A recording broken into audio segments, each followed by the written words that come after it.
Bonsoir, donc cette semaine nous rentrons dans la semaine de la parashat Miketz et en même temps bien évidemment nous sommes à 3 jours de la fête de Hanouka. Je dédierai le cours à la mémoire de deux personnes. La première c'est Esther Badrachel, une dame qui nous a quittés la semaine dernière et de laquelle je suis occupé personnellement de la ramener à sa dernière demeure. Une femme de très grande qualité qui nous a quittés à plus de 90 ans apparemment. Pas officiellement mais plutôt officieusement. La deuxième personne c'est Esther Batraya, une amie de notre ami Serge qui nous a quittés en même temps la semaine dernière. Et pour la Refoua Shema, j'aimerais donc dans un premier temps, comme chaque semaine, dédier le cours pour la guérison complète de mon père David Ben Rachel, pour mon oncle, son frère Yehuda Ben Rachel, une dame qui s'appelle Esther Badrachel, donc la mère de notre cher ami Serge, sa tante Tuna Badrachel, son oncle, le frère de sa mère Tuna Batester, pardon, son oncle Hamous Ben Rachel, et enfin je terminerai par la femme d'un membre de ma communauté qui s'appelle Chaya Badrachel. Pour toutes ces personnes, j'aimerais qu'Akadosh Baruch Hu leur accorde bien évidemment une guérison complète dans ces moments un peu compliqués. Donc comme je l'ai dit, cette semaine c'est la paracha de Miketz, c'est en même temps la fête de Hanouka. J'aimerais essentiellement ce soir traiter du sujet de Hanouka. Hanouka dans le Talmud n'est pas écrit dans un traité particulier, il n'y a pas de traité dans le Talmud qui s'appelle Hanouka. En fait, on traite de Hanouka dans le traité Shabbat, puisqu'on nous rapporte l'histoire qu'à l'époque du deuxième temple, les Grecs ont voulu conquérir la terre d'Israël, et une petite poignée de Juifs dirigés par Yochanan à Maccabi ont vaincu une armée complète, une forte armée très puissante, l'armée grecque, qui était composée de nombreux soldats et d'armes très sophistiquées pour l'époque. Et malgré tout, c'est un premier miracle, c'est qu'une poignée d'hommes, un homme avec ses quelques dizaines d'enfants, a pu vaincre cette armée entière. Et le deuxième miracle, qui est celui qui est le plus prononcé et le plus fêté, c'est le fameux miracle de la fiole d'huile, une fiole qui n'aurait dû rester éclairée que pour une seule journée et qui finalement a duré pendant 8 jours, le temps de préparer une nouvelle huile, une huile donc Théora, une huile pure, préparée avec le sigle du Kohen Gadol, du grand prêtre. Et donc à partir de là, dès l'année suivante, il a été décidé que pendant 8 jours, on allait fêter la fête de Hanouka, donc en souvenir de ce miracle qui a duré 8 jours. Mais une question connue, la question que le Bat Yosef pose, donc décisionnaire du monde séfarade, il se pose une question, il dit apparemment on fête la fête de Hanouka pendant 8 jours, mais elle ne devrait pas durer pendant 8 jours cette fête, elle ne devrait durer que 7 jours, dans la mesure où le premier soir, l'allumage de la Hanoukia est naturel, puisque le miracle, finalement, la fiole d'huile ne devait durer que le premier soir, il a duré 8 jours, donc à la finale, le miracle n'a duré concrètement que pendant 7 jours. Donc on devrait fêter Hanouka non pas 8 jours, mais 7 jours seulement.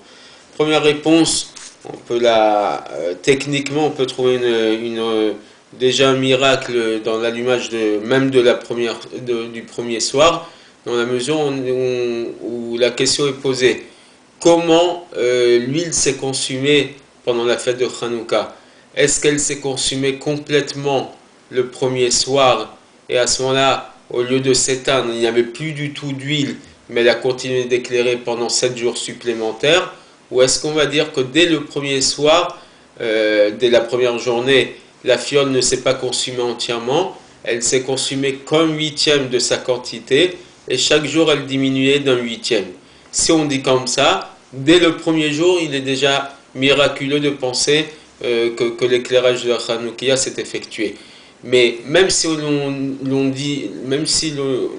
dit que finalement, effectivement, le premier jour, il n'y a aucun miracle, le miracle a commencé à venir dès le deuxième jour, on va expliquer pourquoi donc on commence finalement à fêter Hanouka dès le 25 qui se lève, le premier jour, le jour où ils ont trouvé de la fiole d'huile. Et pour comprendre ça, on peut rapporter le texte du traité Brerachot, dans lequel on nous dit, Amar Rabbi Yochanan. Rabbi Yochanan nous dit, Kol hamevarech ala chodesh bizmano, tout celui qui bénit le mois en son temps, puisque chaque mois nous avons une mitzvah qui s'appelle Kiddush Levana, la sanctification de la lune, il dit ce Rav, Keilu mekabel pene shechina. Le fait d'accepter donc de faire cette mitzvah tous les mois, c'est comme accepter Dieu, comme recevoir l'honneur de Dieu.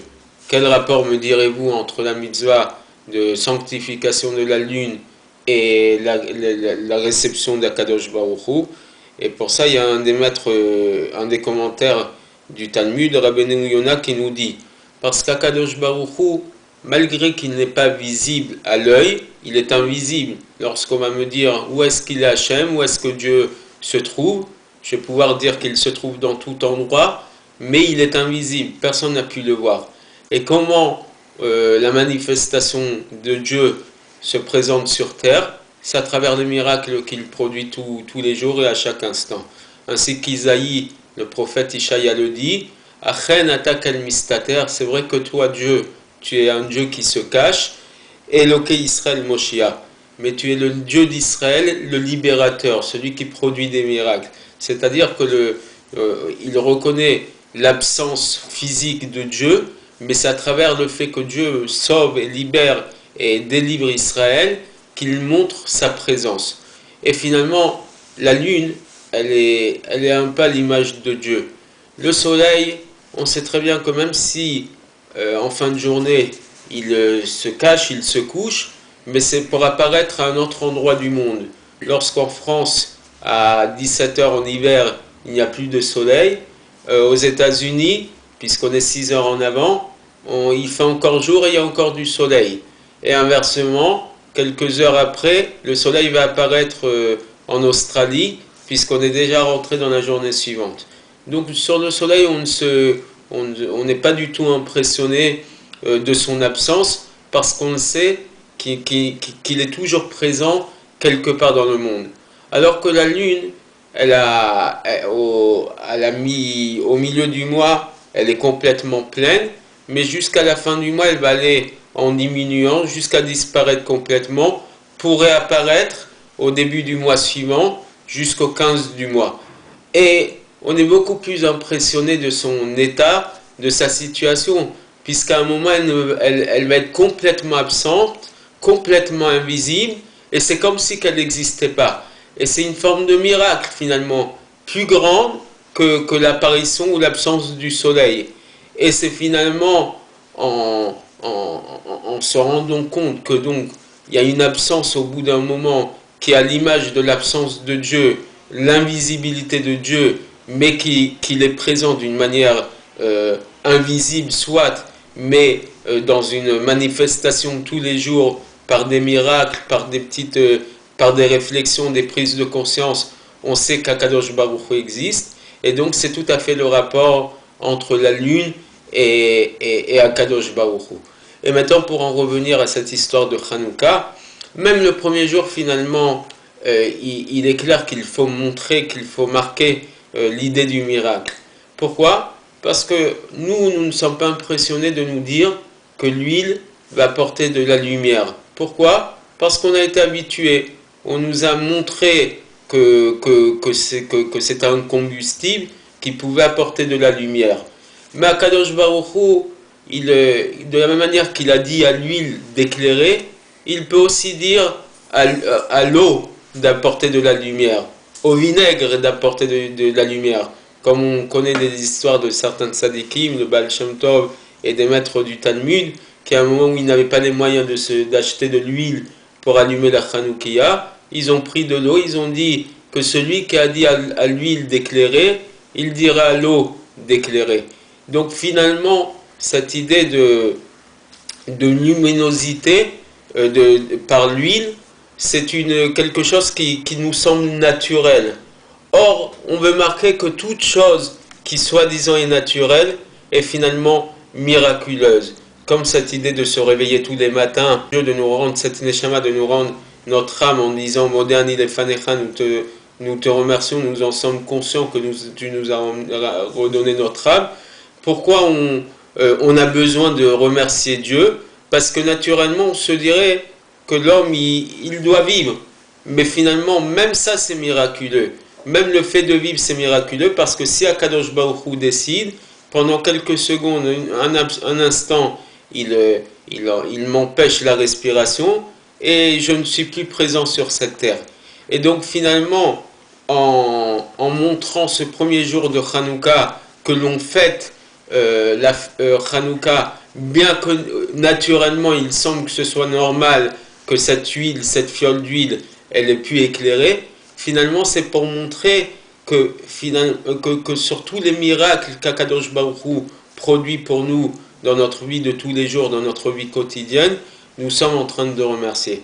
Et d'ailleurs ce n'est pas anodin que la bénédiction, que le passage de Alanissim, donc où l'on rappelle le miracle de Hanouka et de Purim aussi, donc à l'époque de Mordechai et d'Esther pendant Purim, ou à l'époque des Grecs, à l'époque de Yochanan Kohen Gadol, pendant la fête de Hanouka. Dans quel passage de la Mida nous rappelons ça? Dans Modim, le passage où nous disons l'avant-dernière bénédiction de la Mida, où nous remercions Dieu pour tous les miracles qui produit pour nous tout au long de notre vie, tout au long de notre existence.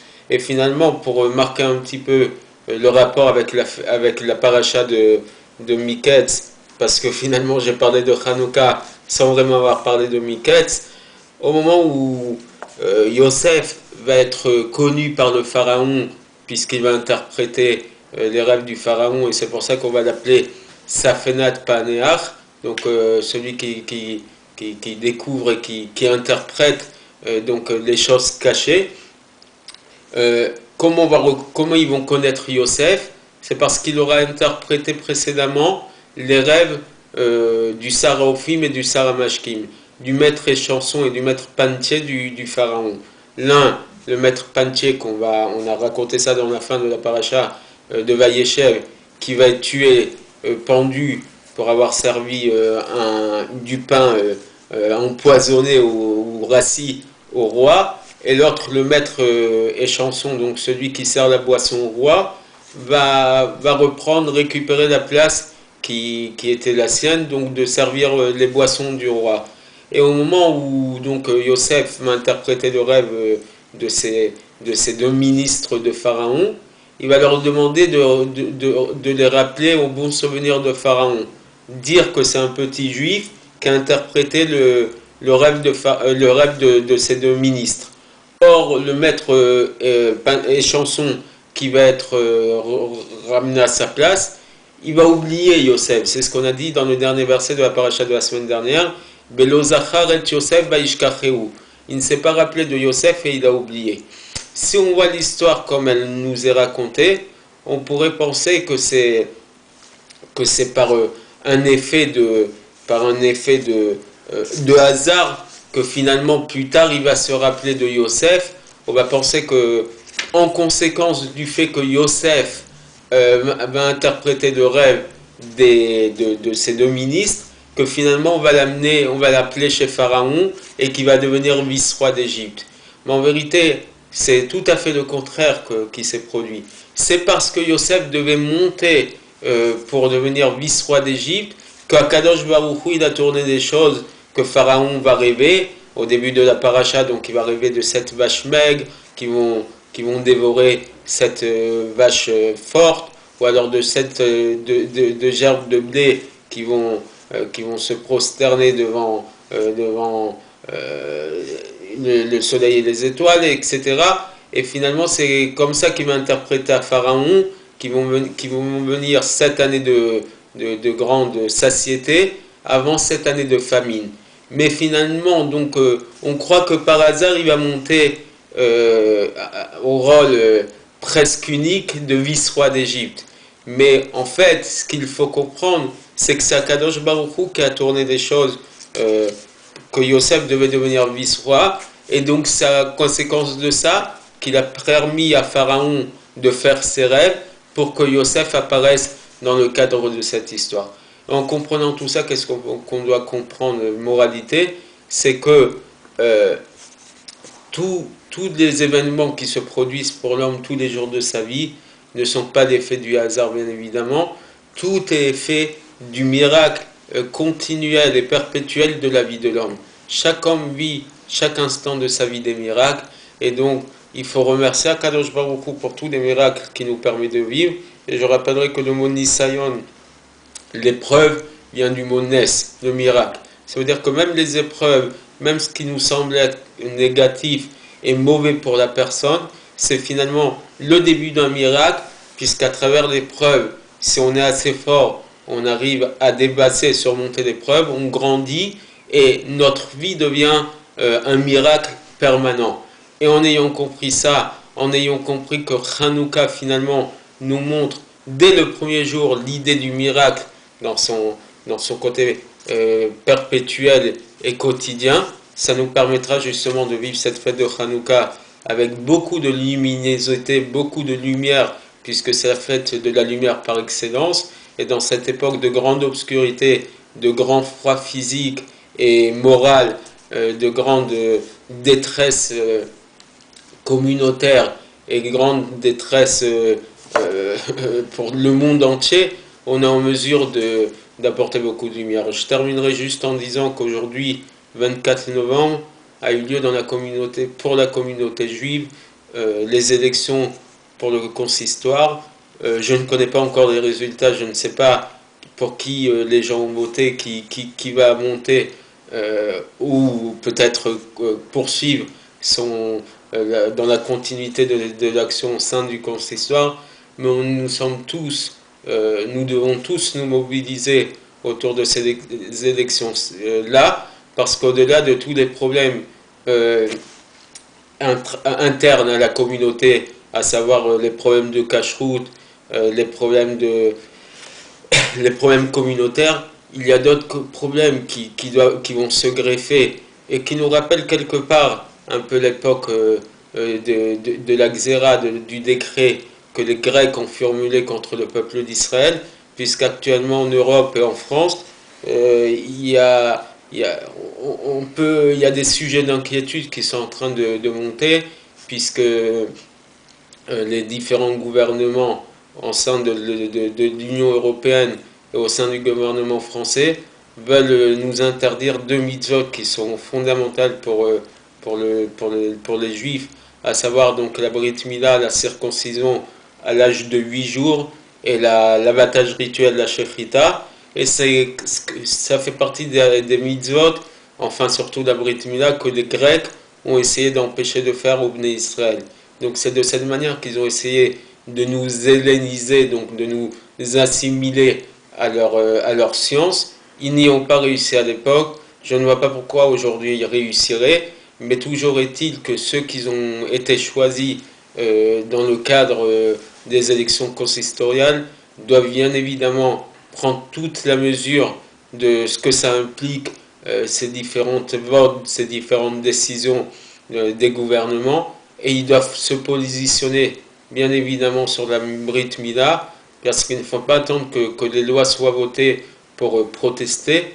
Dès que on a déjà entendu parler de ça, il faut déjà se positionner fortement et dignement en tant que des bons juifs et dire combien nous regrettons. C'est déjà rien que la réflexion de changement de ces mitzvot-là, parce que ça met en danger toute notre identité de juif. Et donc c'était mon coup de gueule de ce soir, parce que c'est vraiment important que tout le monde sache que le problème existe et on doit l'effacer.